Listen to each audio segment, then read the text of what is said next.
Greetings and welcome all. First of all, I would like to congratulate the government of Karnataka for hosting this summit even during these challenging times.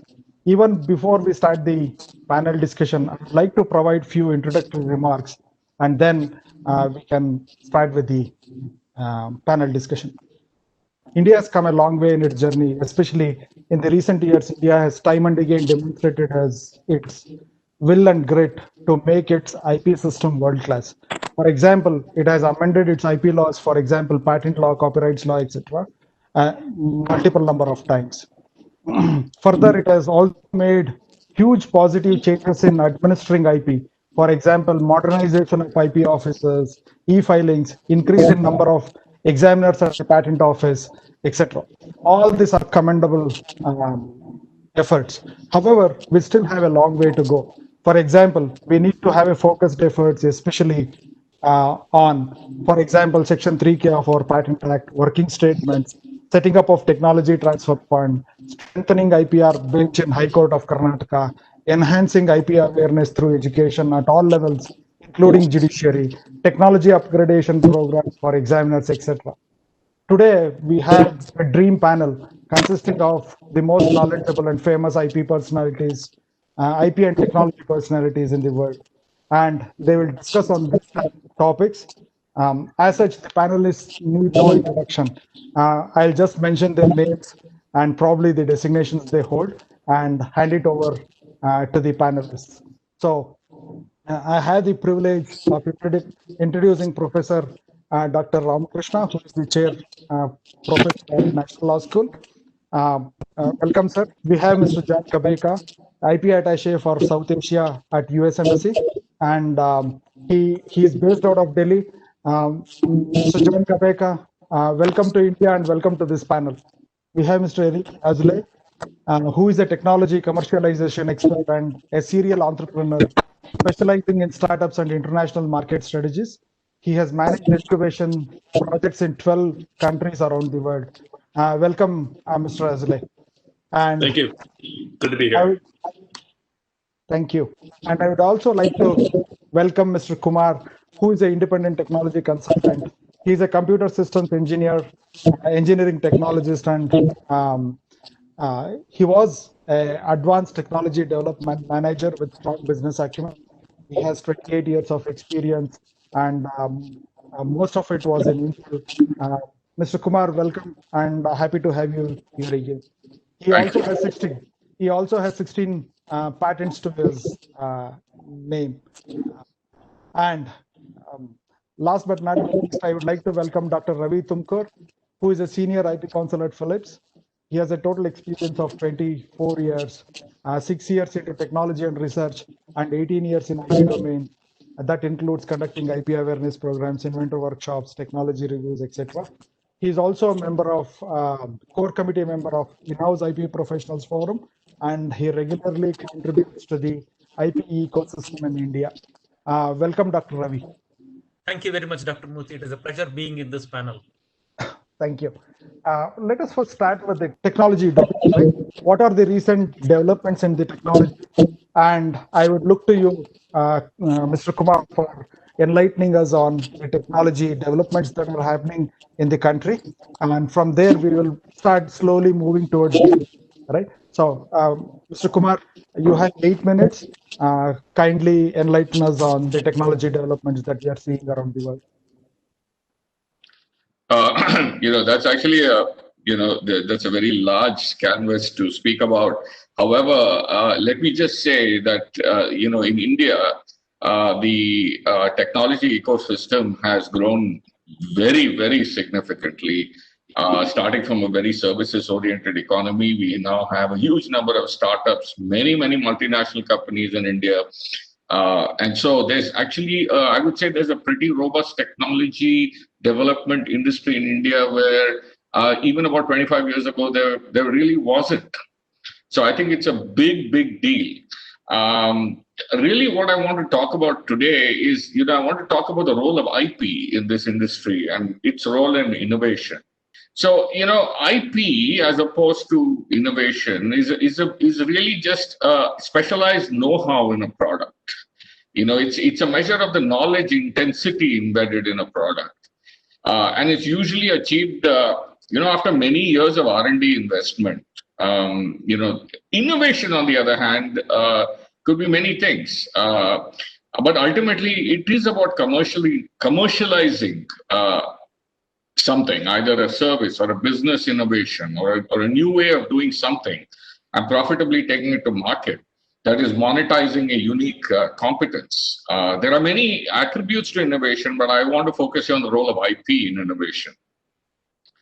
I had spent almost 2 decades in the US high-tech industry, from the mid-80s to the mid-2000s. And when I was in the United States, I used to look for made-in-India products there as part of daily life. And, the US is a very competitive marketplace, and there are many products all over the world in every product category.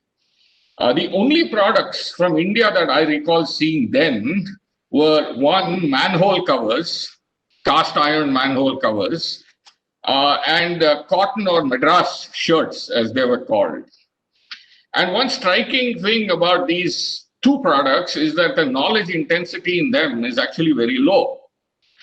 And even today, although things have changed a lot for the better, India exports many things: textiles, gems, handicrafts, etc. But the margins on these items are much lower than on products with high knowledge intensity, or products that are IP rich, like a commercial aircraft from Boeing or Airbus. So when it comes to high technology, you can compete either on price, that is cheap, or on specialized know-how, which is IP. And for all the talk about India being a superpower, it still largely competes on price. And when you compete on price, your comparative advantage is still cheap labor. And naturally, India should absolutely compete on price where it can, so long as it drives economic growth, just like China once did and still does in many industries. But the goal should be to transition this tech industry to compete on IP, because it offers much more sustainable differentiation in the long run. It's practically impossible for another country to replace you because it's got cheap labor if you are competing on IP. But this cannot happen without some significant changes in the India ecosystem, specifically with regard to R&D spending. Only then can you claim, superpower status. So today's wars are actually fought with technology and not by troops. I mean, an excellent example of this is the Cold War being fought between America and China around 5G technology, with Huawei being right at the center of it. And although Huawei has an excellent war chest of IP for 5G technology, it lacks the IP to make chips containing its technology. The IP for that is controlled by the US, the Taiwanese, and a couple of European companies. And so they can pretty much hold Huawei to ransom, because Huawei actually lacks some very critical IP.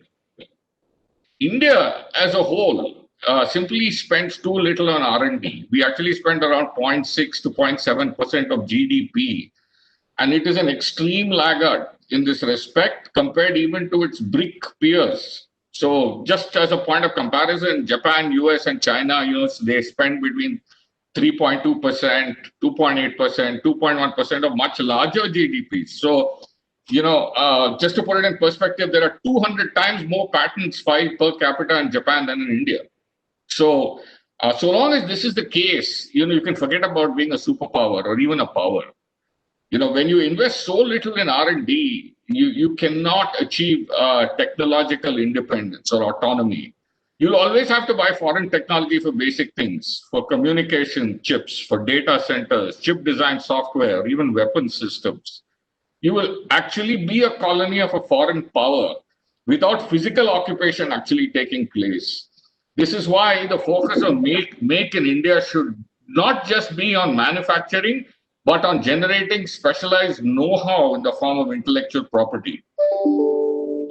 There are actually several steps that must be taken to achieve this. First of all, we need a much better pool of postgraduate scientific and technical institutions, where the focus is not just on finding a job, but on generating knowledge. We have a large number of such institutes, but with few exceptions, most are mediocre degree granting colleges. And this is going to take you nowhere. It's not enough to simply build new campuses. You need really high quality faculty, and you need to offer a very high quality professional life for them in order to actually come to India and make such a contribution. It must become much easier for talented students in India to stay at home than to go abroad. 18% of the 1 million international students in America are from India, and the amount of money Indian students pay to American universities in precious foreign exchange is nothing short of a scandal. I think we need much stronger collaboration between India between industry and academia, especially at the postgraduate level. And industry has to invest in R&D in academic institutions and must help in evolving a scalable system of IP licensing and protection for know-how that results from such collaboration. Basic concepts of IP generation, protection, licensing models, etc. must be taught within companies and universities, and it should not be just the purview of the legal community alone. I mean, I have actually found a tremendous lack of awareness about how IP is actually used in the modern world in educational institutions in India. I'm talking about just normal technical and scientific universities as well as companies. And industry in India must begin to contribute to the setting of global technology standards where IP has a major role to play, like in the IEEE, the ITU, the 5G and 6G standards, etc. And so, it's a lot more than just saying we have startups and we have, whatever $1 billion, IT industry. Indian companies must start building products that they sell into developed markets, much like Israel does, which, by the way, has a population of Bangalore in terms of size. And that is a true indicator of brain power. I mean, if you can do that, then you can begin to start talking about power, let alone superpower, but not where we are right now. The last point I want to make is that companies in India must learn to invest and manage innovation, not just execution. Many companies, this capability doesn't exist, and the culture is missing. This involves actually making a small commitment to some speculative work. Even if a large proportion of such investments produce no monetizable result in the short term, you cannot just measure success and innovate by delivering a product on schedule. I mean, you must also ask, how much IP did you generate? If the answer is none, you have run faster only to stay where you are. And this is the only way that the Indian industry can build products that can be competitive all over the world, like Israel does so well. Thank you, Kumar. We will reserve our questions towards the end. Thanks a ton. And with that, we will move on to Dr. Ravi. Dr. Ravi, I would like to invite you to talk on innovation trends in consumer electronics and IP protection in the consumer electronics world. Floor is yours, Dr. Ravi. Thanks a lot, Dr. Murthy. You have given me two topics primarily. One topic is on the innovation trend that's happening in the consumer electronics world. And the second aspect is on the IP protection that is needed and how is the IP protection in the consumer electronics world. Let me start with the innovation trends that I generally see in the consumer electronics world. See, if you look at the next phase of digital revolution, I feel it welcomes us with a promise of two things. Basically, one is the emotionally intelligent interfaces, which we will start seeing, and hyper-intuitive cognitive capabilities that will transform the businesses unpredictable ways. These two things, primarily the emotionally intelligent interfaces and the hyper-intuitive cognitive capabilities, will definitely transform the business in unpredictable ways in the coming years. Some of the technologies, just to mention, that is embedded in the consumer electronic devices are technologies such as digital experience, the data analytics, the cloud, the digital reality, the cognitive science, the ambient experience, the exponential intelligence, and also the blockchain technologies. These are some of the foundational technologies which organizations are going to build in the future. And most of the organizations and enterprises I see will adopt these technology forces and play a very major role in shaping the trends that probably will disrupt the businesses in the next coming 3 to 4 years or 3 to 5 years. And one more trend that I see in the consumer electronics space is most of the organization will start working towards human experience platforms that will generally enable tomorrow's systems to understand the context in which the human is and also sense the human emotion and accordingly respond. So as these consumer electronic devices become seamless and ubiquitous, they are going to be inseparable. It will be part and parcel of our day-to-day life. We can imagine a future world where we have very tiny, connected, and context-aware devices. They are tiny, they are connected, and they are context-aware, and they are embedded throughout our office or home or wherever behind it, but without our knowledge working in the background. So these tiny connected devices will be working in the background. And with the advent of neurofeedback technologies, we could think of a question. If a person or a human being thinks of a question, you will have an appropriate response or an action delivered to customize or suit your ambient experience. That will be the type of innovations that will definitely strike the market in the coming years. To summarize all this in a nutshell, it is something like this.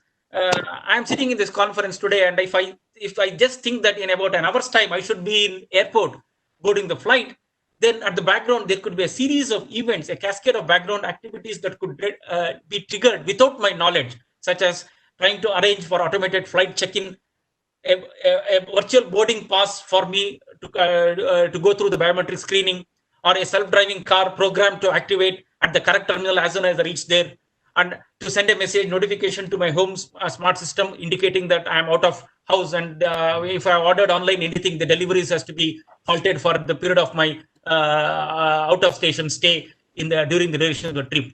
These are some of the technologies which will be embedded in the consumer electronic devices, and these become part and parcel of our day-to-day life. So this is what is the innovation trends that we normally see in the coming years, and how the organizations and enterprises will have to build these systems to cater to the ever-changing needs of the consumers or the humans. That's about on the innovation part. Now, let me touch upon the next part, basically about the IP production in the consumer electronics world, which is very close to my heart.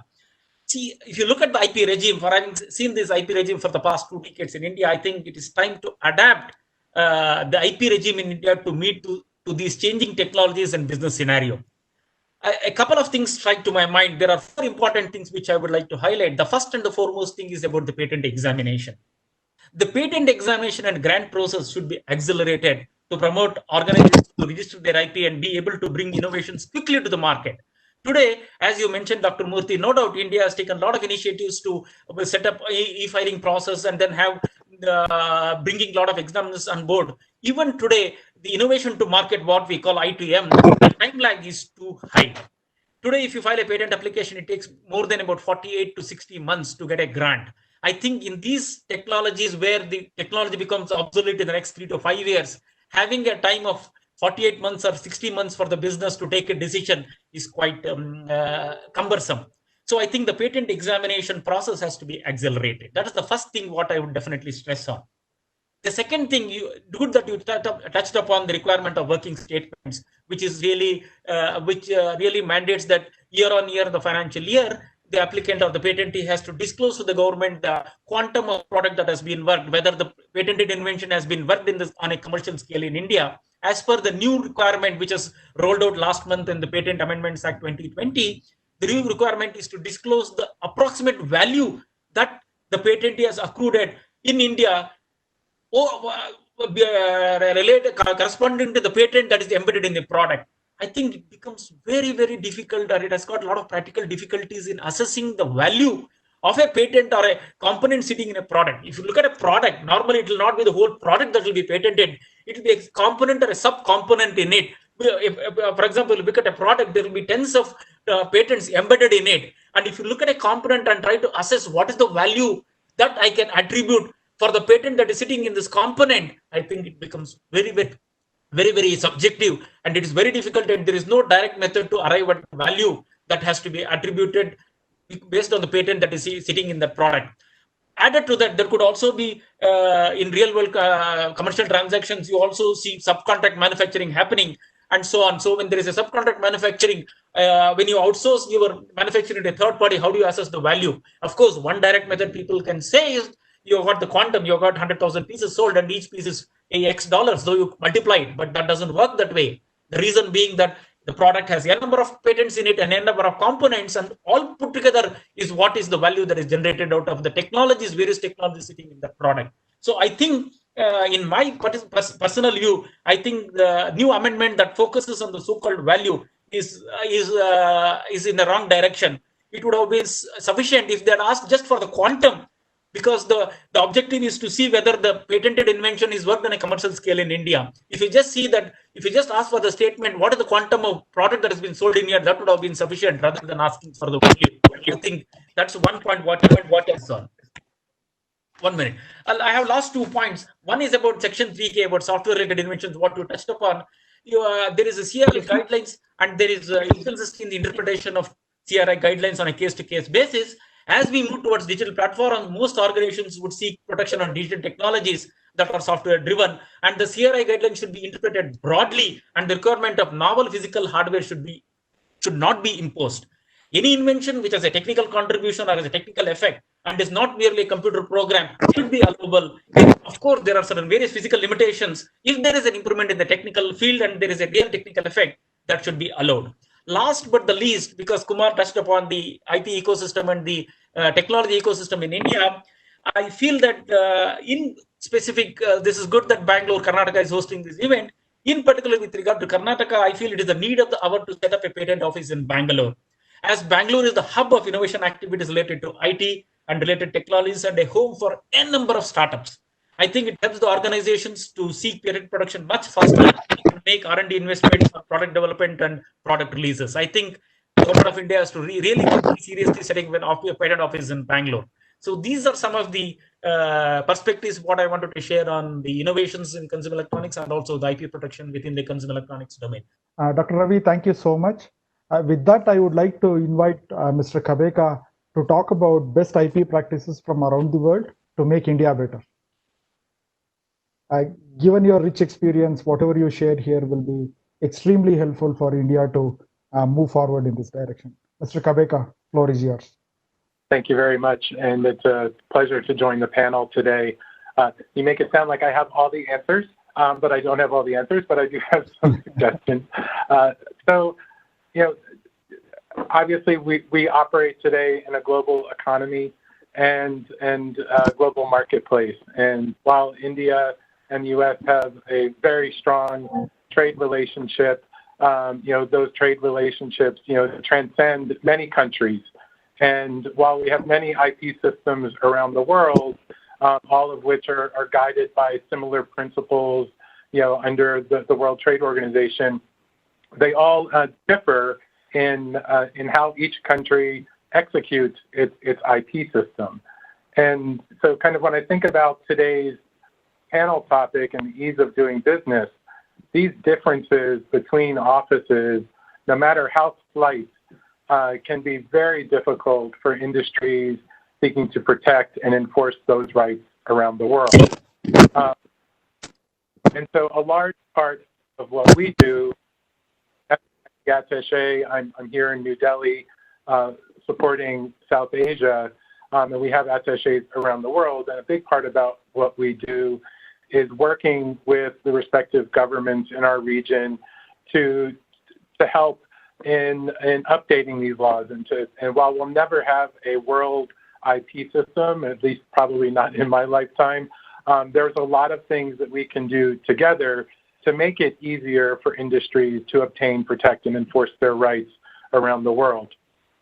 So at the U.S. Patent and Trademark Office, we work closely with IP offices and the largest IP offices, for example, to address some large-scale issues facing our systems, such as, you know, on trademarks and registration indicators, cooperating on patent classification, and also seeking best practices on search systems and making those search systems available for other countries around the world to use and to help identify the prior art that exists before patent examiners when they're examining patent applications to make the best that they can possibly in determining whether or not an application should be granted a patent.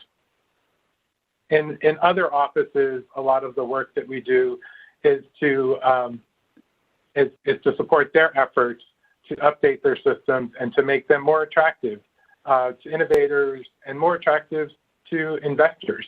And we do that through a lot of capacity building and technical cooperation.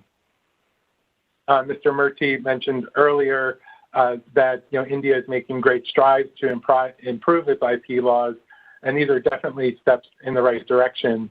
And we've seen this not just in India but around the world, that having IP laws alone is not enough, and that we need an effective enforcement regime to enforce the infringement of the protections that we're offering rights holders. And I believe India has done a lot recently on its online platforms. And so just to share a story, so today we actually met with enforcement officials and the Cyber IP Crime Unit in the state of Maharashtra, along with my office and the USPTO's office in Washington, D.C., as well as experts from the U.S.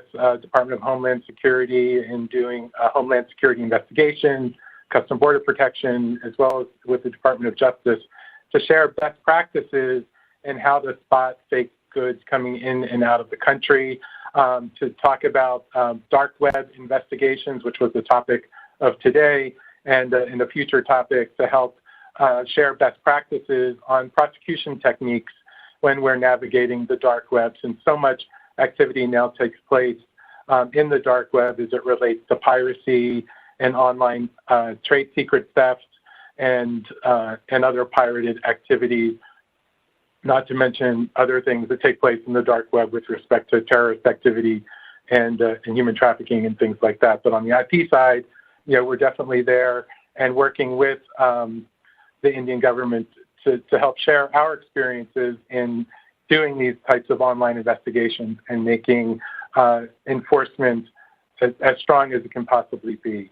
And absent those deterrents and having effective systems in place to deter these infringements, what ends up happening is our innovators spend too much time fighting the enforcement battle, whether it be with enforcement officials or in the courts, and instead of investing those precious resources back into R&D. And I know Mr. Ranganathan said that investing in R&D is critical for knowledge generation and for economic growth, and that couldn't be more true.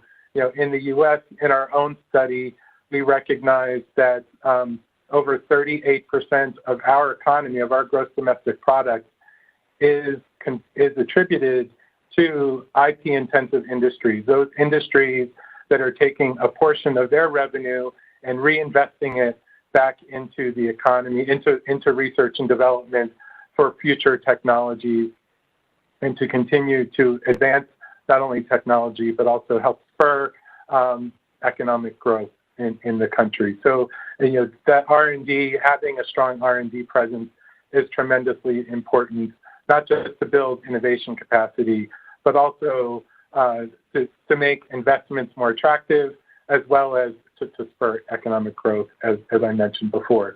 And I've totally lost track of time, but I do have one more best practice that I would like to share, and that's with respect to one of the biggest things that we can do as far as a best practice is to help in improving IP awareness. And we work with IP offices, the IP offices here in India, as well as throughout the region, as well as with industry organizations, academic institutions, to target entrepreneurs, micro, small, medium-sized enterprises, startups, and students, to help them understand the importance of IP and the impact that that respecting IP has, as well as the alternative of not respecting IP and what that can do to an economy as a whole. And so this is one of the things that we do with capacity building and technical cooperation to help raise that awareness level throughout the country. We also have programs targeting women entrepreneurs, as well as in underprivileged areas throughout the country. So it's truly been a rewarding experience. I've only been here in India now 6 months. We just recently started my term here, looking forward to working across the region and across the country to help step up efforts and to do what we can to support India's efforts to update its laws and its procedures to make it more attractive for investors and for businesses to compete here in India. And with that, I'll conclude my remarks and look forward to the discussion. And thank you again for having me here today. Thank you so much, Mr. Kabeka. With that, we will move to the next presentation. Mr. Eric, the focus for Eric's presentation would be how to make startup community in India IP savvy to create value for startups. Sure. The floor is yours. Oh, thank you, Mr. Murthy, and I appreciate it. From my perspective, running the Nexus Incubator in New Delhi and working with startups from all over India, but also mirrors what we've been talking about. So, when we look at the statistics of showing what, how intellectual property is valued and how it's used in startups, it really is, I believe, very much underappreciated and undervalued as a factor in growing your startup. And, when I talk to startups, I get it. They say, look, we're not going to have the enforcement and the protection that we want in India. I don't have the time, money, and resources to defend in the judicial system. And the larger companies can crush us anyways. Or if we get even bigger than that, then we have China right next door, and they're going to crush us too. And so why should I spend the time? Why should I spend the effort? I'm worried about just getting my next customer. And believe me, I totally get that. So there are some steps that we in India need to take. And I want to kind of reconfirm, I guess, what I've heard other people saying, but I think is very true, is that I believe we in India here have come very far in the last 4 or 5 years. I mean, in 20 years, yes, but even in the last 4 or 5 years, India has made great strides. So I like to come very far, but we've got a long way to go still. So from the startup's point of view, and I'm going to throw out some statistics here that I pulled up. In general, when we look at patenting, and we'll just talk about patenting as opposed to trademarks or other types of intellectual property, we've seen some progress. So from like 2014 in India, I believe there was about 43,000 patents filed, up to 2018-19, about 50,000 patents. And that's great. There's a 20% increase in there. And that's showing that there's more of an awareness and people are starting to file for intellectual property. But when you take a look at the filed versus granted, and just the numbers in general filed, then it paints a very different picture. So you look at, and I think somebody mentioned this before, but you take a look at like patents granted in Japan in 2018, it was almost 200,000. And that's granted. There was 313,000 filed. Whereas in India, we're talking about 50,000 filed, and there it's almost 14,000 granted. So it's almost 1/4 of what's been granted as opposed to what's been patented. I'm not even talking about the US, where there's like 600,000 in 2018 and 300,000 were patent granted. I guess, my point here is not only is India's made progress, but not only is India way, way behind on filing for patents, but the percentage of patents that have been granted is much, much lower. And so you feel like, hey, somebody's just throwing patents out there and seeing if they can get granted or not. And so that's something we need to look at, and we really need to work at. And that's for large companies and for the startups as well. So when I talk to startups and I say, look, yes, there are some problems. There's undoubtedly, but there are things that have been done and things that are being done now in the startup ecosystem to help you. And there are some very easy steps you can take to protect your intellectual property that will add value to you and that will not take you as much time and effort as you think. And so that is one of the questions that I always talk to my startups about, especially if they're going international. And I'm not saying everybody has to have intellectual property, right? I mean, some companies, the formal intellectual property rights are less important than other companies, depending what you have, product versus apps, etc. But there are some very easy steps that you can do. And I encourage them to do this all the time. But, again, from, just another statistics, the U.S. Chamber of Commerce, they have an intellectual IP index. In 2017, India's score out of 100 was 8.75. In 2020, it was 38.46, so 38.5. So India's done great in those last 3 or 4 years. But then if you take a look at who we're still behind countries like Ukraine or the Dominican Republic or China. So there's a long way to go there. But from, again, my perspective on the startup ecosystem is that there are several things that I would greatly suggest that we should do that will help us on the startups. And I divide them into 3 categories. So one is basically raising awareness of the value of intellectual property. And I believe maybe it was Ravi that said this already, but the universities and the colleges, we should be starting there with their e-cells, and just while they're teaching entrepreneurship or while they're talking about business, intellectual property of just what it is and how it adds value and how you can protect yourself should be taught there just as an awareness. And younger, so when they're starting these startups or when they go into business, they already know what intellectual property is, why it's valuable, and how to process that. So the first thing is just awareness, and I also am a very big proponent of the earlier the better. So number one is raise awareness. Number two is you should make it easy to be able to defend and file for your intellectual property. And again, there's been some great steps that have been made.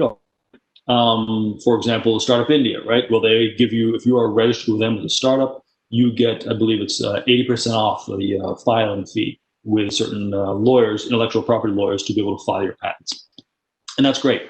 I think we can go a lot farther than that. And I would love to be able to see a bit more of not just the filing fees, but perhaps looking at the prior art, looking at some of the grants for maybe PCTs later on, for be able to give them options on their filing outside of India.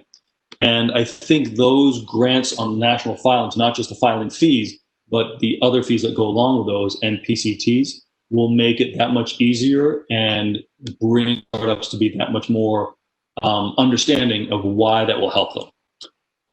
The third thing that I want to talk about is the thing I think that will help for startups is basically just increasing the functionality and see why that is relevant as startups. So that, to me, there's 2 or 3 things I can mention. So one of them would be improved tech transfer offices and incubators in the universities and in the colleges. Right now, we see a mishmash. Some universities have pretty good policies. Some have 0 policies. And it's just they work, startups can work with faculty individually or not, and it's just kind of a free-for-all. That is not where India should be on a national system. We really need to be able to have some kind of best practices that infiltrate through the different levels of the universities and colleges, so that when faculty or when students want to do some startups, they have intellectual property, they have someone to go to. Those experts then can guide them on how to file for this. Policies on how to work with the faculty versus the university versus the startup on who gets what, on the percentage of ownership versus authorship. This concept of you may be the author, but you have no commercial rights. These kind of things are still really not well understood. And finally, I would say, I think, and this is again, can be kind of a best practices on improved incentives for faculty and professors to participate in startups. So whether that's part of their professional work, whether they just understand what kind of royalty they can get. But again, you see a mishmash right now, and that is very much hurting different startups.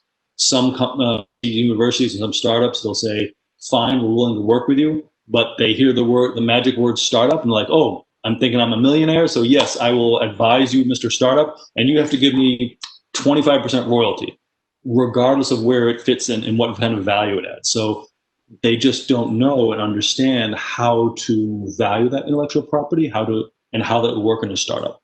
And that is something I think that will really help the startups and the faculty understand if there's more professional help with them on that. And that, again, that comes from the top down, from the dean and how they can work with them. I think also just from universities have wonderful facilities, physical facilities on that. Having startups have access to those, whether it's free if they're alumni or on a paid basis if they're not. That, again, I think will help open up those facilities and be able to generate more intellectual property for these startups that can be commercialized. Again, I believe Mr. Kumar said this, it's about the commercialization of intellectual property. I'm not here from the startup perspective to say, hey, we just need to increase patents for patent's sake, right? And that's interesting for some people, but from a startups and commercialization, that's not what I'm here for. It has to be practical, it has to be relevant, and it has to be commercialized.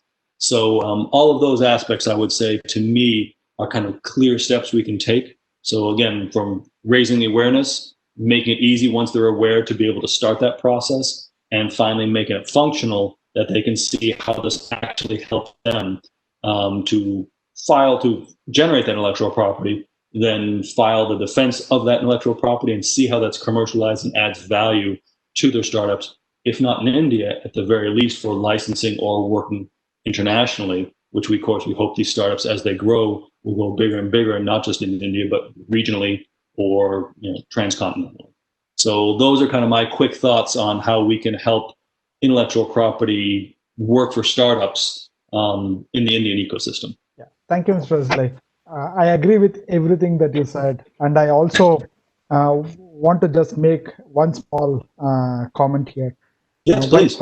While startups believe that multinational companies or big companies can use the patent system to their favor, in practice, it is the startup companies which can use the patent system to their favor much easier. They can move quick rather than big multinational companies where it is very hard to make decisions move as compared to startup. So yeah, definitely. Absolutely. I think you see this move towards the open innovation where you'll see companies start doing these challenges and saying, look, here's what we want. Please bring in your ideas and we'll be more than happy to work with you. And the startups have to protect themselves, of course, but I think that kind of working together, just what you said, that the big companies are saying, look, if we can get some interesting ideas and innovation from these small startups, that's going to save us a lot of time, a lot of R&D, a lot of resources, and it's a win-win for everybody. Yeah, that's true. Thank you. Thank you very much. I would now invite Professor Ramakrishna sir. And sir, I would request you to talk about top 5 changes required in India IP ecosystem to enable ease of doing business. With your vast and rich experience, if you could please pinpoint and say, okay, these are 5 things that we need to do as a country, which will put us, or which will take India up by several notches, it would be great. Thank you so much, sir. I welcome you to present your thoughts on this. Yeah, thank you, Dr. Murthy. Let me at the outset congratulate Karnataka government for having taken this particular initiative. Before I venture to identify some of the things that needs to be brought about or changed, let me acknowledge the fact that that India has been consistently creating a very conducive IP ecosystem over a period of time. And the pre-scripts, the post-scripts, and subsequent development that have happened, and all those reflections which you find in the Global Innovation Index, especially the latest one that has been released on September 2nd, where India has been ranked 48, moving up from 52nd position. And the background that indicates here is that this is because of the immense knowledge capital and vibrant startup ecosystem, and also by the work by the research organizations that has put India up in the innovation index. So these are all testimony of what's happening in our country. And India also has invested to a large extent in science-intensive industries, including medical sciences and biosciences. However, one thing that troubles us always is India's investment in R&D has been decreasing over last decade, as has been indicated in the Global Innovation Index, from 0.85% of GDP to remain stagnant at around 0.7% for the last several years. Let me just identify some of the development that are happening in our country.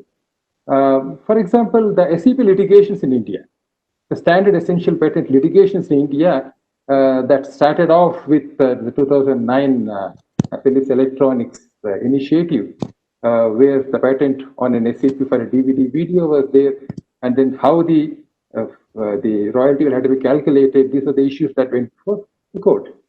And the Ericsson case also heralded the beginning of the jurisprudence in India, where the question was relating to jurisdiction of the Competition Commission.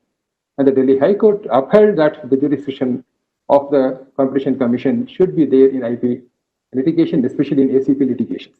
If you just look at the CCI's perspective as is reflected in the Ericsson case, you find that they focused on the royalty to be charged on net sales price, NSP, and they said that is going to be discriminatory, going to be a violation of FRAND commitment and also anti-competitive practice.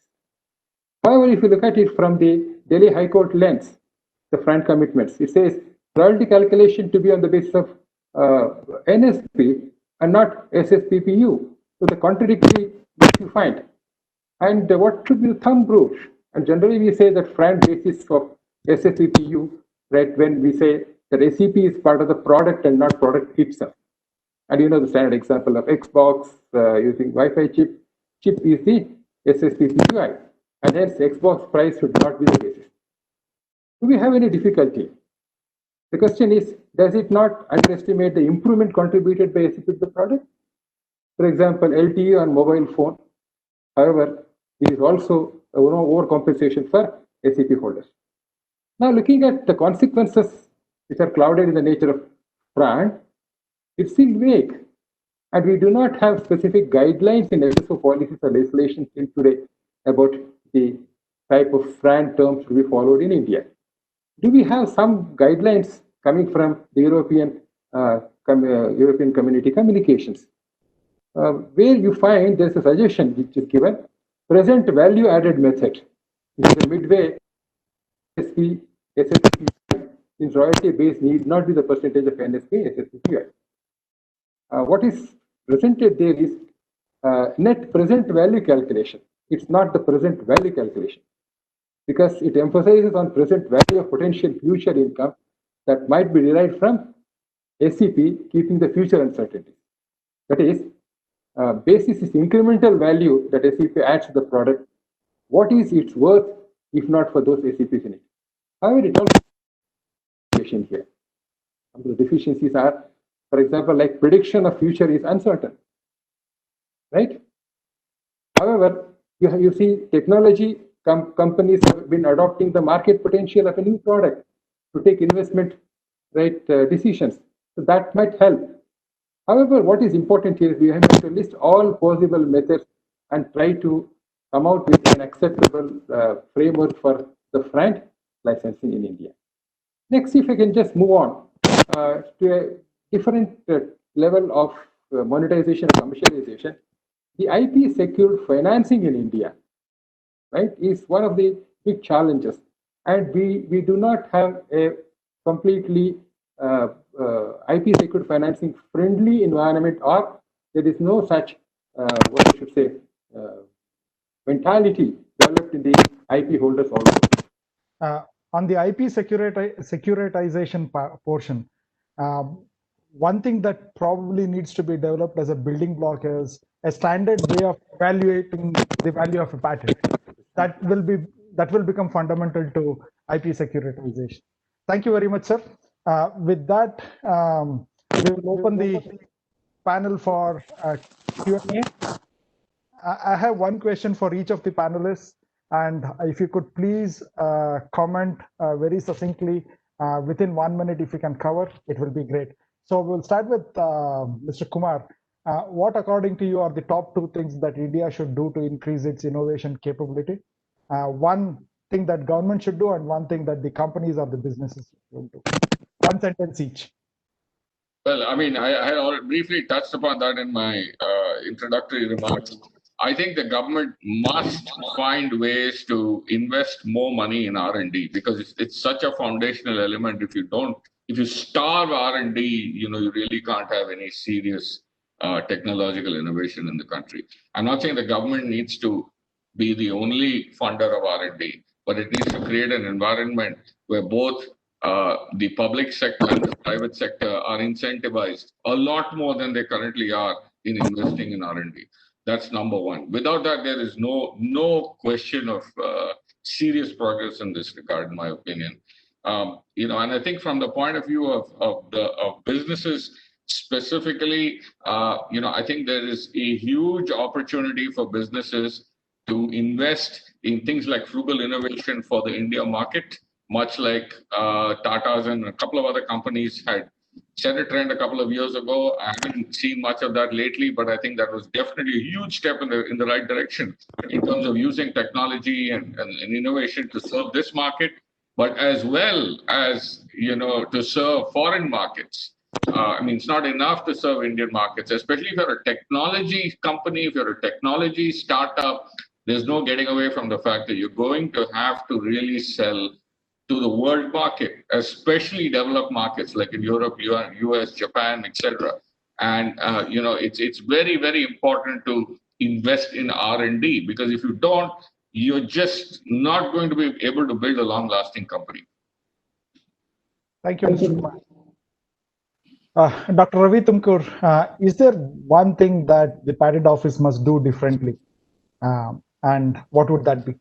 Yeah, if I think of one thing what the Patent Office should do differently, as Professor Ramakrishna also touched upon it, I would call it as public participation. Public participation of experts in assisting Patent Office in the examination of pending patent applications, especially in the domain of emerging technologies, should be explored.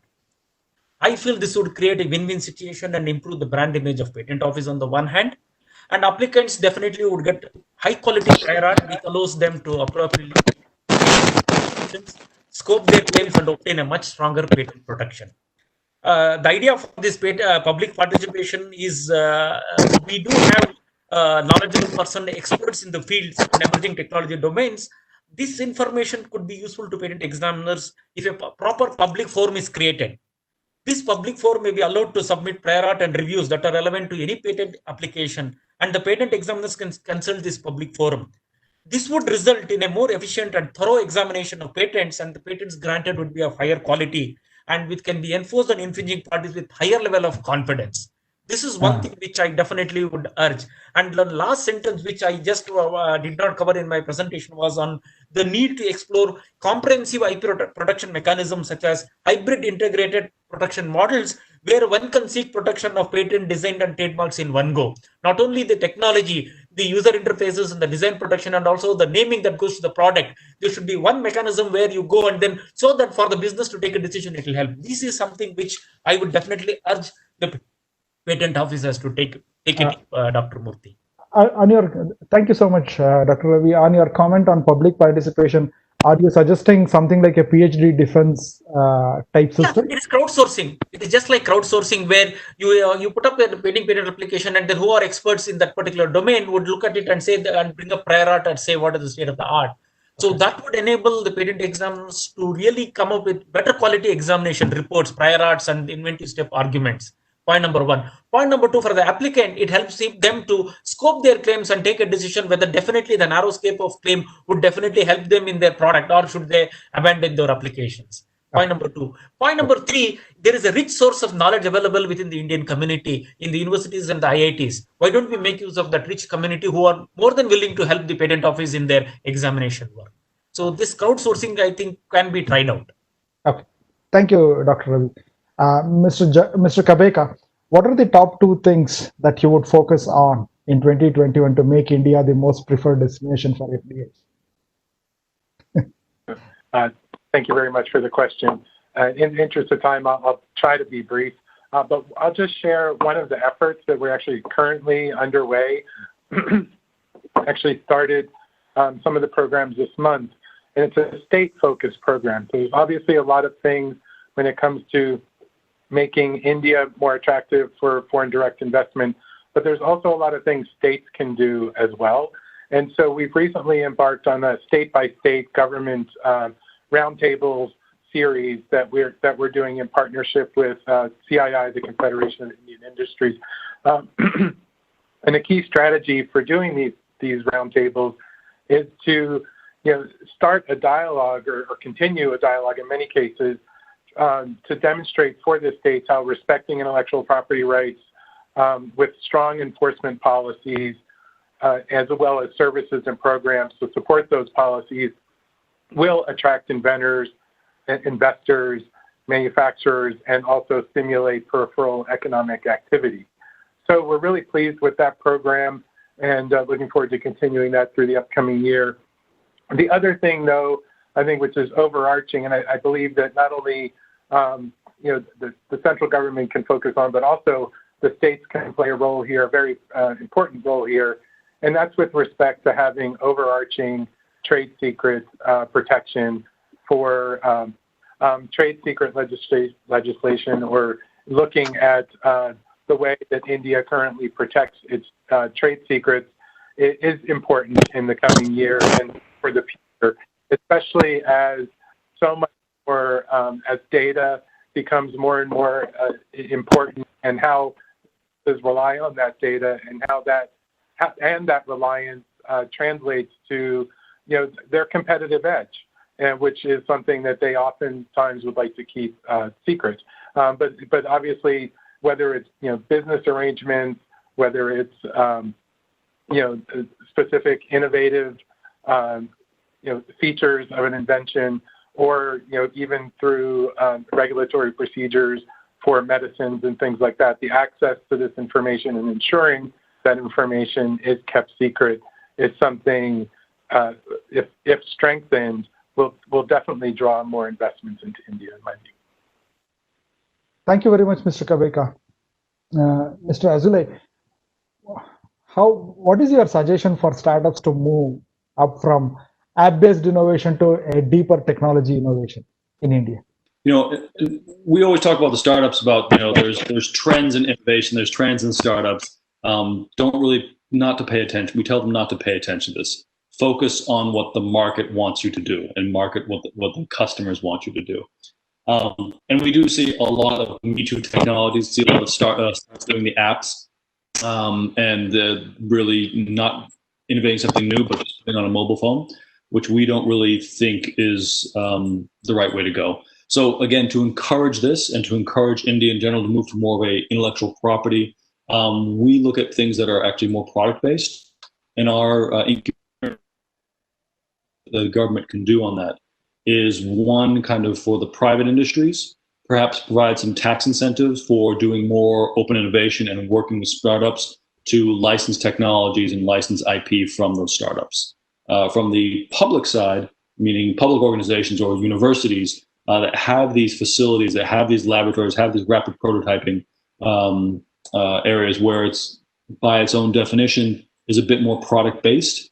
Again, kind of what I mentioned in my first one is that I think a lot more attention needs to be put on those institutions, universities, colleges, so that they have the tech transfer offices. So there are policies put in place so the IP that comes out of that is commercializable, and that is ready to work with industry. And so if the government can work on that to help with some of the best practices and policies of getting tech transfer from these faculty, from these universities, from these research institutes, I think that will go a long way to showing that the startup community and young entrepreneurs that it's not just about creating a new app or another social media, that the kind of the product-based hard tech is also valuable, and in some cases much more valuable and much closer to the industry and what the market wants than another app, another food delivery app, for example. So those would be kind of some quick answers that I would think that could help them move away from those Me Too to some of the more harder product-based innovations that I think India would benefit from. Yeah. Thank you. And also to add, the barrier for entry for app-based innovations is much, much lower. So today you come up with an app, next day you can find 100 people coming up with a similar app with similar features. So your margins erode and your motivation will also erode in a very short duration of time. And it is very hard to keep an organization afloat. So it is definitely good to move towards a more deeper technology-based innovation. Those were my 2 cents. Sure. Thank you, President. Absolutely. And Professor Ramakrishnan sir, what is the role that Karnataka state government should play to increase IP savviness of the Karnataka-based innovators? Yeah, Karnataka government has taken some initiatives, especially in the case of geographical indications. The VTPC has taken initiatives, but that is not adequate. First and foremost, as Eric was saying, how we are going to integrate this particular IP culture into the university system. If I am not wrong, way back when, whether I should take the name or not, still I should take, Dr. Kaushik Mukherjee was the education secretary. right? He initiated and then said that there is need for such an education of the engineering college faculty members. And that initiative resulted in mandatory course for the engineering students. What I'm trying to say here is this should be integrated to the curriculum of the universities and the education institutions. There's also scientific organization, number one. And there's also need for a very broader innovation or IP policy in the state. It should not be confined just to the geographical indication. That's one part of it. And the largest, and also you have in Bangalore, that's the advantage. You have large industries in Bangalore with IP experts heading all the industry areas, and the assistance of them or the advice of them or the good practices which they're going to practice is going to give a lead to the adoption of a innovation policy in our country, right? In our in our state. And you have patent information centers, you have IPFCs, you have IPRCs, you have IP cells, innovation councils. Can you just integrate the activities of all these and then create a synergistic funding policies so that not only the startups but also all innovators are going to get benefit, and thereby a very good ecosystem is going to be built up in the state. I am very positive about the initiative taken by the Karnataka government, but there is a long, long way for the Karnataka government to go in this particular process. Thank you very much. Thank you. Thank you. Okay, with that, probably we have concluded the QA session.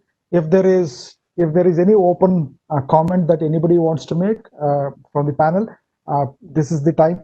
If not, yes, sir. Just continuation of Ravi's comment about justification for having an IP office in Bangalore. A bit of statistics, let me just give in just 1 minute.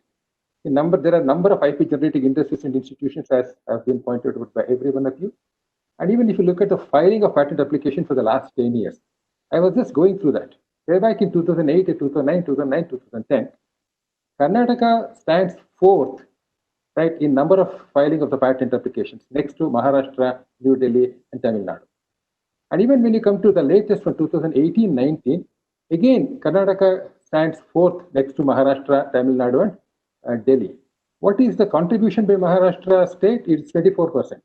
Tamil Nadu 17% and Delhi 9%. And the latest one is Maharashtra, right, 25%, Tamil Nadu 14%, and New Delhi 7.7%. But if you just examine the contribution from Bangalore, from Karnataka, it has been consistently more than 12%, right, going up to 15%. And therefore, there is a justification for what Ravi Tumkur is saying. Thank you. Thank you, Thank you very much, sir. Thank you. I think that is the need of the hour. Hopefully, we will have a patent office, regional patent office in Karnataka as well. So, if there are no more comments, I will close the session. Thanks a ton. I know this has been a great session, and as I said, this is a dream panel. Thank you so much, everyone. Have a great day.